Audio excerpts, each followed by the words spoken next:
मैं हूं अभिषेक बारेड और आप देख रहे हैं धमचिक। अगर आपको ये बताया जाए कि कभी चौक से बच्चों को पढ़ाने वाला एक साधारण सा इंसान राजस्थान के सबसे बड़े एवं उग्र आंदोलन का नेता बना तो शायद आपको यकीन नहीं होगा। जी हाँ, हम बात कर रहे हैं कर्नल किरोड़ी सिंह बैंसला की।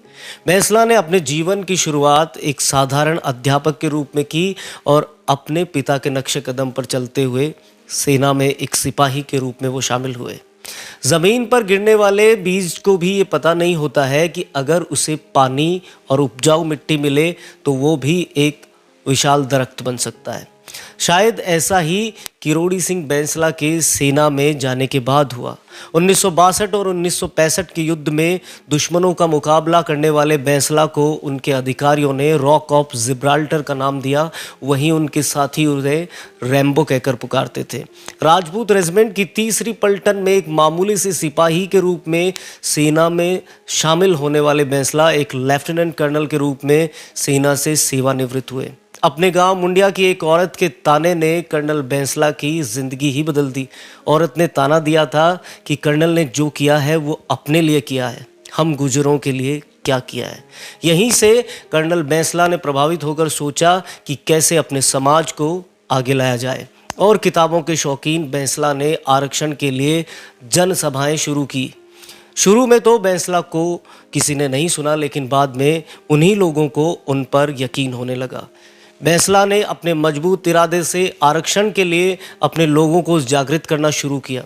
बैंसला इस दौरान अपनी जनसभाओं में ये भी ज़रूर कहा करते थे कि शादियों पर पैसा बर्बाद करना बंद करो और अपने घर जाते समय अपने बच्चों के लिए किताबें लेकर जाया करो।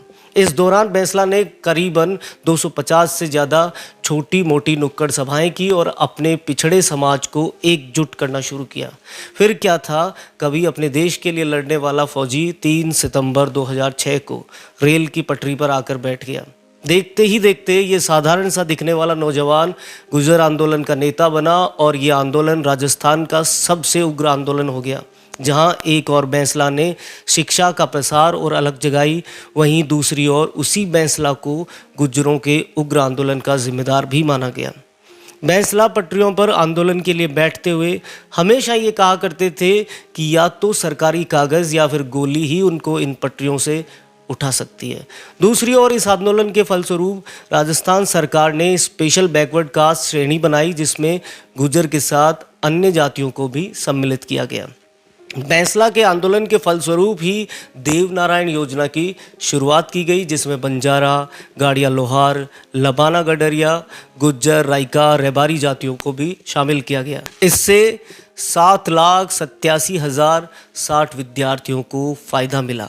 जब समाज सुधार के लिए किए गए आंदोलन उग्र होते हैं और सरकारी संपत्ति को नुकसान पहुंचता है तो शायद किसी सुधार की तरफ बढ़ाए गए कदम वापस पीछे की तरफ खिसक जाते हैं। गुर्जर आंदोलन जिसने राजस्थान की छाती को लाल भी किया। जवाहरलाल नेहरू ने आरक्षण को लागू करते हुए कभी ये नहीं सोचा था कि जिस आरक्षण को वो दलित, पिछड़े और शोषित समाज को आगे बढ़ाने के लिए लागू कर रहे हैं, वही आरक्षण आंदोलन की शक्ल ले लेगा, उसी समाज के युवाओं की ज़िंदगी ले लेगा। जहां आरक्षण के लिए होने वाले आंदोलन की बात करें तो इनमें सबसे प्रमुख और उग्र आंदोलन गुर्जर आंदोलन ही है। 2006 से लेकर 2019 तक इस आंदोलन में गुर्जर समाज के 72 लोग अब तक अपनी जान गंवा चुके हैं। अगर दूसरे शब्दों में कहा जाए तो वाकई इस आंदोलन में गुर्जरों ने जितना कुछ पाया है उससे कहीं ज़्यादा गंवाया भी है। खैर, तमाम बातों के बाद में भी कर्नल किरोड़ी सिंह बैंसला अपने समाज के लिए गौरव की मिसाल बने रहेंगे। अगर हमारी ये कहानियाँ, किस्से और ख़बरें आपको पसंद आती हैं तो हमारे चैनल को सब्सक्राइब करें और धमचेक मचाते रहिएगा।